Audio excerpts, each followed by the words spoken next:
So, with respect to Dr. Yunus, we continue to monitor closely. মার্কিন যুক্তরাষ্ট্র স্পষ্টভাবে জানিয়ে দিয়েছে ডক্টর ইউনুসের বিরুদ্ধে মামলার বিষয়টি তারা নিবিড়ভাবে পর্যবেক্ষণ করছে। উদ্বেগ জানিয়ে দেশটি বলছে ডক্টর ইউনুসকে হয়রানি এবং হুমকি প্রদর্শনের জন্য শ্রম আইনের অপব্যবহার হতে পারে।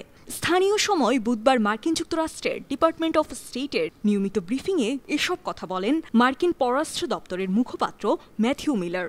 নিয়মিত ব্রিফিংয়ে যুক্তরাষ্ট্র প্রবাসী গোলাম দস্তগীর ডক্টর ইউনুস ইস্যুতে প্রশ্ন করেন। তার প্রশ্নটি ছিল, আমার দুটি প্রশ্ন আছে যা একসঙ্গে উপস্থাপন করছি। বাংলাদেশি আমেরিকানদের অলাভজনক platform committee for Democratic Bangladesh doctor Mohammad ইউনুসকে ঘিরে আইনি সমস্যা নিয়ে বাংলাদেশে মার্কিন রাষ্ট্রদূতকে একটি চিঠি লিখেছে। চিঠিতে এ বিষয়ে মার্কিন সরকারের কোনো ধরনের পদক্ষেপ না থাকার সমালোচনা করা হয়েছে এবং মার্কিন প্রেসিডেন্ট জো বাইডেন ডক্টর ইউনুসের অত্যন্ত শক্তিশালী আমেরিকান লবি দ্বারা অভিভূত হয়েছেন। ডক্টর ইউনুস তার নিজের ট্যাক্সও দিচ্ছেন না বলে বাংলাদেশের আদালত প্রমাণ পেয়েছে। কমিটির উত্থাপিত উদ্বেগের বিষয়ে মার্কিন সরকারের সম্ভাব্য প্রতিক্রিয়া কি হবে?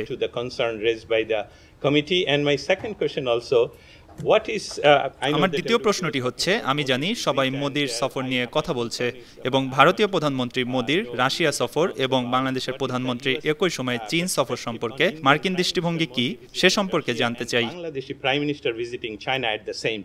জবাবে মার্কিন পররাষ্ট্র দপ্তরের মুখপাত্র ম্যাথিউ মিলার বলেন,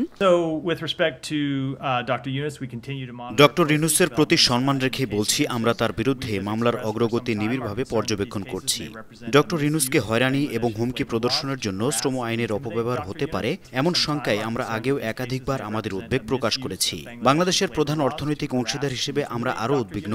শ্রম এবং দুর্নীতি বিরোধী আইনের এ ধরনের অপব্যবহার আইনের শাসনকে প্রশ্নবিদ্ধ করতে পারে এবং সরাসরি বিদেশি বিনিয়োগে বাধা আসতে পারে।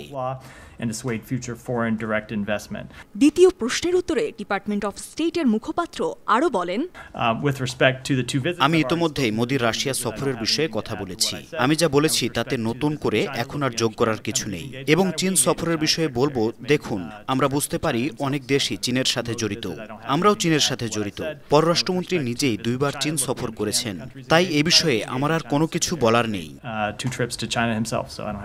ব্রিফিংয়ে বিএনপি চেয়ারপারসন খালেদা জিয়ার সাবেক সহকারী প্রেস সচিব মুশফিকুল ফজল আনসারি সাবেক মার্কিন পররাষ্ট্রমন্ত্রী হিলারি ক্লিন্টনকে নিয়ে শেখ হাসিনার সাম্প্রতিক বক্তব্য সম্পর্কে জানতে চান। তার প্রশ্নটি ছিল,